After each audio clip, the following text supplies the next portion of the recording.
Hi everybody, welcome back to my channel. मेरा नाम है कैंडी। अगर आप पहली बार देख रहे हैं तो आप इस चैनल को सब्सक्राइब कर सकते हैं। हम आज बात कर रहे हैं परमेश्वर के प्रेम के बारे में और स्वतंत्रता के बारे में। मैं कितनी एक्साइटेड हूँ, आप बता ही सकते हो। हालेलुया। मैं आपको बताऊंगी कि परमेश्वर के प्रेम ने मुझे बारी बारी मुश्किल चीज़ों में से बाहर निकाला है। इसीलिए ये स्वतंत्रता सीरीज जो हम कर रहे हैं उसमें मैं परमेश्वर के प्रेम के बारे में बात कर रही हूँ।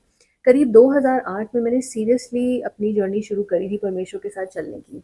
तो तब मुझे पता चला था, मुझे प्रकाशन हुआ था परमेश्वर के प्रेम के बारे में। और मैंने पहले भी इसके बारे में बोला हुआ है कि मुझे एक इतनी एक लगाव हो गया परमेश्वर से, एक इतनी अट्रैक्शन हो गई, मेरा मन करता था कि मैं परमेश्वर की बातें करूं। तो मेरी वो एक बहुत ही अच्छा एक टर्निंग पॉइंट था मेरी ज़िंदगी का। तो जब मेरे को ये पता चला तो मुझे अपनी कोई जो चीज़ें जो प्रॉब्लम्स थी उसमें से मुझे परमेश्वर ने बाहर निकाला। और मुझे ये श्योर हो गया कि परमेश्वर मुझे बहुत प्रेम करते हैं। मैंने उस रेवलेशन को, उस प्रकाशन को अपना बना लिया। तो फिर उसके बाद मेरे अंदर एक जुनून जागा कि मैंने परमेश्वर का काम करना है। उनकी मर्ज़ी क्या है मेरे लिए, मैं जानूँ, मैं सीखूँ, मैं करूँ, ये सारी चीज़ें। तो मैं वो करने लगी। मैं अपना उनके साथ टाइम भी स्पेंड करती थी, लेकिन ये अब मैंने ऐड कर लिया, जो हम कहते हैं कि परमेश्वर के कार्य करने, सर्व करना परमेश्वर को। तो मैंने वो करने शुरू करे, जैसे मैंने प्रीचिंग करनी शुरू करी, जो भी और चीज़ें थी। तो कभी-कभी ऐसा होता था कि और हाँ, और परमेश्वर ने मुझे बहुत अच्छे-अच्छे एग्ज़ाम्पल्स दिए मेरी लाइफ़ में। एक स्पिरिचुअल फ़ादर, कुछ और मेंटर्स थे और लोग जो मेरे से बहुत आगे हैं आत्मा में, उनको मैं देखती थी और मुझे अच्छा लगता था कि वो क्या-क्या कर रहे हैं परमेश्वर के लिए। तो मुझे हमेशा एक मन में रहता था, मुझे भी ये करना है, मुझे भी उतना आगे पहुँचना है, मुझे इस तरीके से मीटिंग्स देनी है, मुझे ये चमत्कार करने हैं। तो वो बहुत एक काम करने का एक बहुत मन मेरा करता था। तो मैं जितना मुझसे हो रहा था मैं कर रही थी, लेकिन ऐसा होता है ना, जब हम बहुत ज़्यादा करने की कोशिश करते हैं तो जब हम नहीं उतना कर पाते तो फिर हमें बुरा लगता है कि ओहो! अब तो परमेश्वर मेरे से थोड़े से शायद रूठ गए हों, शायद गुस्सा हों कि आज की मेरी परफ़ॉर्मेंस अच्छी नहीं रही है। तो वो जब मुझे लगता था तो मुझे एक झिझक होती थी परमेश्वर के पास वापस जाने की। और फिर मुझे होता था कि नहीं, मुझे इससे और अच्छा करना है। लेकिन कभी-कभी ऐसा भी लगता था कि एक थकावट है, नहीं हो रहा है मुझसे उतना ज़्यादा। तो ये सारी चीज़ें ना, उनको ओवरकम में करने में मेरा टाइम थोड़ा निकल जाता था। तो उस वक़्त मैं क्या करती थी कि ये जो टीचिंग थी लव ऑफ गॉड की, कि परमेश्वर मुझे बिना किसी कंडीशन के, बिना किसी वजह के अगर हम सोचें, बस प्रेम करते हैं क्योंकि मैं उनकी बेटी हूँ, वो मुझसे प्रेम करते हैं। तो इस अ रेवलेशन को मैं अपने मन में याद करती थी और मैं सोचती थी कि कोई बात नहीं, अगर मेरे से इस हफ्ता अच्छा नहीं हुआ, परमेश्वर अभी भी मुझसे प्रेम करता है, तो मैं बेटर फील करती थी, मैं फिर शुरू हो जाती थी। लेकिन अब जिस लेवल पे मैं हूँ, जहाँ तक मैं पहुँची हूँ, मैं ये नहीं कहूँगी कि मैं वापस जाती हूँ इस रेवलेशन पे, क्योंकि मैं जैसे उस वक्त सोचती थी कि ये तो कुछ छोटी सी बेसिक सी चीज़ें हैं बच्चों को सिखाने वाली, गॉड लव्स मी। अब मैं इस चीज़ को अपनी ज़िंदगी का फाउंडेशन बना रही हूँ, नींव बना रही हूँ, कि मैंने ये याद रखना है कि परमेश्वर मुझसे बहुत-बहुत प्रेम करते हैं। इस चीज़ को मैंने भूलना नहीं है और अपनी ज़िंदगी में जैसे जीती हूँ, मैंने इसको अपने माइंड में रख के जीना है कि परमेश्वर मुझे प्रेम करते हैं। मैं आपको कुछ वचन पढ़ के बताती हूँ। इसमें यिर्मयाह 31:3 में लिखा है, और ये जब मैं पढ़ रही हूँ आप अपने लिए लीजिए कि ये परमेश्वर आपको कह रहे हैं। यहाँ पे यिर्मयाह 31:3 में लिखा है, बहुत दूर से यहोवा अपने लोगों के सामने प्रकट होगा। यहोवा कहते हैं, लोगों, मैं तुमसे प्रेम करता हूँ और मेरा प्रेम सदैव रहेगा। मैं सदैव तुम्हारे प्रति सच्चा रहूँगा। इंग्लिश में इसमें लिखा है कि परमेश्वर ने हमसे एवरलास्टिंग प्रेम करा है, मतलब जो हम बहुत हमेशा से हमेशा तक, उनका प्रेम कभी रुकेगा नहीं, उनका प्रेम कभी खत्म नहीं होगा। और वो हमारी तरफ जब भी देखते हैं तो वो प्रेम से ही देखते हैं। तो आप भी अपने अंदर ये सोचना शुरू करो कि परमेश्वर आपसे कितना प्रेम करते हैं। फिर आप देखो, रोमियो 8 की 38 और 39 में लिखा है, पौलुस कहता है, क्योंकि मैं मान चुका हूँ कि ना मृत्यु और ना जीवन, ना स्वर्गदूत और ना शासन करने वाली आत्माएं, ना वर्तमान की कोई वस्तु और ना भविष्य की कोई वस्तु, ना आत्मिक शक्तियाँ, ना कोई हमारे ऊपर का और ना हमसे नीचे का, ना सृष्टि की कोई और वस्तु हमें प्रभु के उस प्रेम से जो हमारे भीतर प्रभु यीशु मसीह के प्रति है, हमें अलग कर सकेगा। वाओ! इसका सिंपल कहने का मतलब है कि परमेश्वर के प्रेम से हमें कोई भी चीज़ अलग कभी भी नहीं कर पाएगी, चाहे वो आत्मिक है, चाहे वो इस दुनिया की है। तो यहाँ पे जो वर्ड मुझे बहुत अच्छा लगा जो पौलुस कहता है कि मैं मान चुका हूँ, उसने आप अपने आप को मना लिया है इन चीज़ों के लिए कि मैंने तो अब डिसाइड कर लिया है कि कोई भी चीज़ मुझे परमेश्वर के प्रेम से दूर नहीं कर सकती। तो हमें भी अपने ये डिसाइड करना है, अपने आप को ये समझाना है। जब तक हम ये बोलेंगे नहीं परमेश्वर का वचन, तो हमारे माइंड में एक सवाल ही रहेगा, परमेश्वर क्या मुझसे प्रेम करते हैं या नहीं करते हैं। लेकिन हम जैसे जैसे ये बोलते रहेंगे बार बार, तो हमें एक कन्विंस हो जाएंगे हम। हालेलुया। अब हम वो यूहन्ना 3:16 तो आपको पता ही है कि परमेश्वर ने कितना प्रेम किया जगत से कि उसने अपना इकलौता बेटा भेज दिया। तो ये परमेश्वर का प्रेम ही था जिसकी वजह से उन्होंने प्रभु यीशु मसीह को भेजा। तो परमेश्वर ने बारी-बारी हमें बताया है कि वो हमसे कितना प्रेम करते हैं। तो हमें ये समझना है, ये याद रखना है और इसी पर अपने ज़िंदगी की नींव बनानी है। हालेलुया। तो अब मैं ये इस चीज़ को मान के चल रही हूँ कि परमेश्वर मुझसे बहुत प्रेम करते हैं। तो अगर कभी मुझे लगता है कि मैंने शायद कुछ ठीक नहीं भी किया, तो भी मैंने झिझकना नहीं है, क्योंकि परमेश्वर के वचन में लिखा है कि अनुग्रह के सिंहासन के पास हम बोल्डनेस, साहस के साथ जाएँ और परमेश्वर हमें रिसीव करेंगे, वो हमें दूर नहीं भगाएँगे। तो जब मैंने परमेश्वर के साथ टाइम स्पेंड किया है, उन्होंने मुझे मेरे बारे में कुछ चीज़ें बताई हैं, जो कि जब मैंने सुना तो मुझे ऐसा लगा कि मैं और भी स्वतंत्र हो गई। क्योंकि मैंने वो हेजिटेशन जो झिझक होती है उसको नहीं माना, मैं परमेश्वर के पास गई। मैं आपको बताती हूँ 2-3 चीज़ें परमेश्वर ने मुझे मेरे बारे में कही। उन्होंने मुझे कहा कि मैंने तुझे I have empowered you to set the captives free. मैंने तुझे वो शक्ति दी है कि तू बंदियों को स्वतंत्रता दे। अगर परमेश्वर आपको ऐसी कोई बात कह दें, बाइबल में से तो हमें पता है कि परमेश्वर हमसे प्रेम करते हैं, बाइबल सबके हाथ में है, तो ठीक है, वो सबके लिए है। लेकिन डायरेक्ट परमेश्वर अगर आपको ऐसी चीज़ कोई कहें कि आपको नहीं लगेगा कि परमेश्वर आपसे कितना प्यार करते हैं। फिर उन्होंने मुझे कहा, "you are solid as a rock built on the rock Christ." तू एक चट्टान की तरह दृढ़ है। और तू किस पे खड़ी है, किस पे बनी हुई है? जो असली चट्टान है, जो है प्रभु यीशु। फिर एक दिन उन्होंने मुझे कहा, think of yourself as a giant killer, कि तू अपने बारे को, अपने आप के बारे में ये सोच कि जो जैसे गोलियत था वो कितना लंबा चौड़ा था, उसको हम जायंट कहते हैं, कि तू उनको मार गिराने वाली है। जो भी सिचुएशंस या जो भी चीज़ें तेरे खिलाफ आती हैं जो तुझसे बहुत बड़ी लगती हैं, तो ये सोच कि तू उनको मार के गिराने वाली है।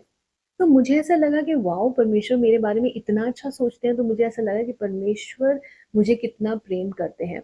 तो आप जहाँ पर भी हो, अपनी लाइफ़ की जिस सिचुएशन में भी हो, आपको प्रेम की ज़रूरत है। चाहे जितना ही प्रेम है या जितना कम है, परमेश्वर के प्रेम की ज़रूरत आपको डेफ़िनेटली है। मैं कुछ क्वेश्चन्स भी आंसर करूँगी जो शायद आपके और मेरे मन में होते हैं परमेश्वर के प्रेम के बारे में, तो सुनते रहना मुझे। तो हमने अपने आप को ये कन्विंस करना है, मना लेना है कि परमेश्वर मुझे बहुत प्रेम करते हैं। हालेलुया।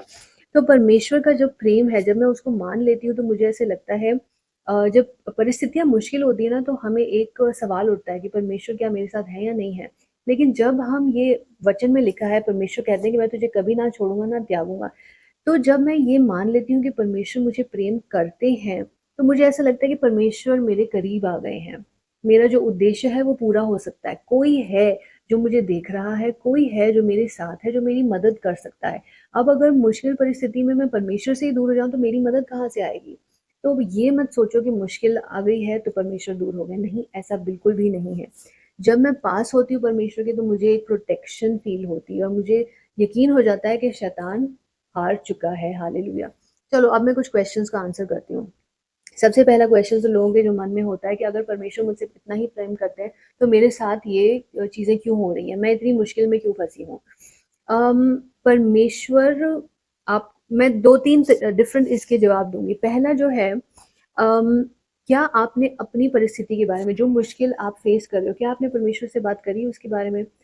अ, ऑटोमैटिकली परमेश्वर नहीं आपकी मदद करते हैं, आपको प्रार्थना करनी पड़ती है, परमेश्वर से उनकी जो विज़डम है, अ, बुद्धि माँगनी पड़ती है कि परमेश्वर इस परिस्थिति में मैं करूँ तो क्या करूँ? ये आप मुझे बताओ। तो आप सिर्फ़ ये मत सोचो कि परमेश्वर अगर मुझे इतना प्रेम करते तो उनको मेरी मदद करनी चाहिए थी। नहीं, आप उनसे बात करो और अगर आपको लगता है कि आपने बात नहीं करी है, आप बस इसी अ, गुस्से में चुप होके बैठ गए कि परमेश्वर ने मेरी मदद क्यों नहीं करी, तो गुस्सा छोड़ो, परमेश्वर के पास जाओ और बात करो। दूसरी चीज़, हो सकता है कि आप सोच रहे हो कि परमेश्वर कुछ करेंगे, परमेश्वर सोच रहा है कि तुझे कुछ करना चाहिए। आपको याद है एक टाइम था जब प्रभु यीशु मसीह अपने चेलों के साथ नाव में बैठे थे। वो सो रहे थे एक्चुअली, और एक तूफ़ान आ गया। तो जब तूफ़ान आया और नाव में पानी भरने लगा, तो चेले भागे-भागे गए। उन्होंने कहा, "प्रभु, क्या तुझे कोई फ़िक्र नहीं है? हम तो डूबने वाले हो रहे हैं।" वही सेम चीज़ उन्होंने कही जो हम कई बार प्रभु को कहते हैं। तो प्रभु उठे, उन्होंने वो सारी चीज़ को शांत किया। फिर उन्होंने क्या पूछा? तुम्हारा विश्वास कहाँ है? तो हो सकता है परमेश्वर आपसे यही पूछ रहे हो कि तेरा विश्वास कहाँ है?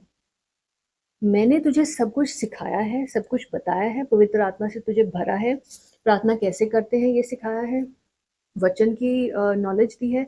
अब इस सिचुएशन में इस सारी चीज़ को इस्तेमाल तो कर। मेरी वेट क्यों कर रहे हो? तो परमेश्वर चाहते हैं कि आप कुछ करो। और तीसरी चीज़, आप मुश्किल वक़्त में से जो निकल रहे हो सकता है परमेश्वर उसको, उन्होंने कहा है कि ये एक चीज़ है जिसमें से आपको गुज़र के निकलना पड़ेगा। सुनने में बहुत मुश्किल होता है, और ये चीज़ हो चुकी है मेरे साथ। मेरे ऊपर भी कई ऐसी चीज़ें आई हैं जब मुझे लगा कि परमेश्वर, मैं तो आपकी बेटी हूँ, ये मेरे साथ कैसे हो रहा है?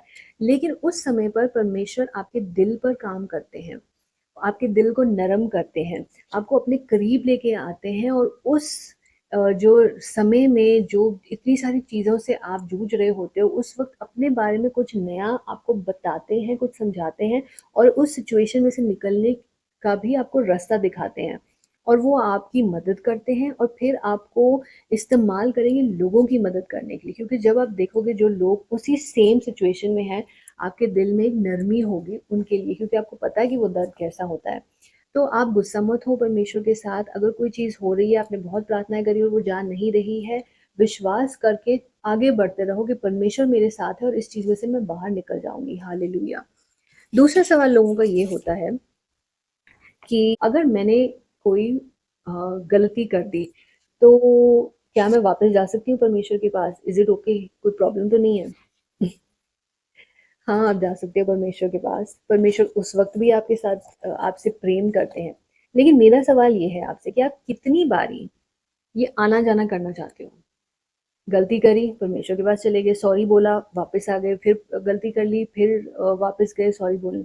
कितनी बार हम ये करेंगे? हम बड़े कब होंगे? परमेश्वर भी चाहते हैं कि आप बड़े हो, और ये गलतियाँ करने वाला जो टाइम है इसमें से निकल कर अब आप जो परमेश्वर का चरित्र है, जो प्रभु यीशु मसीह का चरित्र है, उसको अपनी ज़िंदगी में दिखाना शुरू करो, और आप वो चीज़ें करो जो परमेश्वर चाहते हैं। आप आकर्षित मत हो पाप की तरफ। आप अ, धर्मी धार्मिक ज़िंदगी कैसी होती है उसकी तरफ आकर्षित हो, ये परमेश्वर चाहते हैं आपसे। तो तीसरा सवाल ये है कि परमेश्वर मुझसे प्रेम करते हैं, मेरा क्या जवाब होना चाहिए उसकी तरफ, या मैं उसके रिस्पॉन्स में क्या करूँ? परमेश्वर आपसे प्रेम करते हैं, आपको भी परमेश्वर से प्रेम करना चाहिए। तो अब परमेश्वर से प्रेम आप करोगे कैसे? ये यूहन्ना 14 की 15 में लिखा है, प्रभु यीशु मसीह ने कहा है कि अगर कोई मुझसे प्रेम करता है, तो वो मेरा कहा मानेगा या मेरी बातें करेगा। जो उन्होंने हमें चीज़ें दी हैं, वो उनकी आज्ञा का पालन करेगा। तो कहने का मतलब ये है कि परमेश्वर का जब प्रेम मेरी तरफ आता है, तो मैंने वापस क्या भेजना है? मैंने अपनी ओबीडियंस, परमेश्वर ने जो-जो कहा है मैंने वो पूरा करना है। लेकिन इसमें एक बैलेंस रखना है आपने। जैसे मैंने पहले कहा कि मैं परमेश्वर को उनका कार्य करना चाहती थी, तो मैंने अपने ऊपर वो प्रेशर डाल दिया। तो जब हम परमेश्वर का सिर्फ़ सोचते हैं कि अब हमने परमेश्वर का ही कार्य करना है, और अगर नहीं करा तो परमेश्वर कहीं गुस्सा ना हो जाए हमसे, तो वो चीज़ ना बैलेंस ख़राब हो जाता है। तो हमने बैलेंस क्या रखना है? परमेश्वर मुझसे प्रेम करते हैं, परमेश्वर के पास आपने जाना है, उनके साथ रिश्ता बनाना है, उनके साथ अकेले में टाइम स्पेंड करना है, उनकी आवाज़ को सुनना है, उनसे इंस्ट्रक्शंस लेनी है, और उसके बाद उनका जो काम है वो करना है। ताकि आपकी जो ये पूरी ज़िंदगी है ना, आत्मिक ज़िंदगी, उसमें एक मज़ा बना रहे। एक इतना मज़ा है परमेश्वर की उपस्थिति में, ताकि जब आप वो कार्य कर रहे हो ना, एक पॉइंट के बाद आपको लगे नहीं, मुझे परमेश्वर के पास वापस भागना है। ये सबसे ज़्यादा इम्पोर्टेंट है। इसमें से परमेश्वर के साथ जो रिश्ता बनाया, उसमें से मेरा एक मन करता है कि परमेश्वर का मैं कार्य करूँ। तो ये भी इम्पोर्टेंट है, ये भी इम्पोर्टेंट है। दोनों को साथ लेके हमने चलना है। हालेलुया! आज जो मैंने आपको चीज़ें बताई हैं, अगर आप अपनी ज़िंदगी में अप्लाई करोगे, जो 2-3 मैंने आपको वर्सेस बताए हैं परमेश्वर के प्रेम के बारे में, आप बारी-बारी उनको अपने ऊपर बोलो और अपने आप को कन्विंस करो कि परमेश्वर आपसे बहुत प्रेम करते हैं। जब आप करोगे, आपको लगेगा कि जो कुछ शायद झूठ आपने अपने बारे में मान लिए थे कि परमेश्वर ने मुझे छोड़ दिया है, वो सारे हटने शुरू हो जाएँगे और आप स्वतंत्र फ़ील करोगे। तो बताओ, चैनल को सब्सक्राइब करना चाहिए या नहीं करना चाहिए? अगर आपने नहीं सब्सक्राइब किया तो प्लीज़ करें। मैं स्वतंत्रता के बारे में बात कर रही हूँ। अगर आप मेरे साथ बने रहेंगे इस सीरीज़ में तो फॉर श्योर आप फ्री हो जाएँगे प्रभु यीशु मसीह के नाम से। मैं मिलूँगी आपसे नेक्स्ट टाइम। सुनते रहिए और परमेश्वर के साथ टाइम स्पेंड करते रहिए। Hallelujah, bye-bye.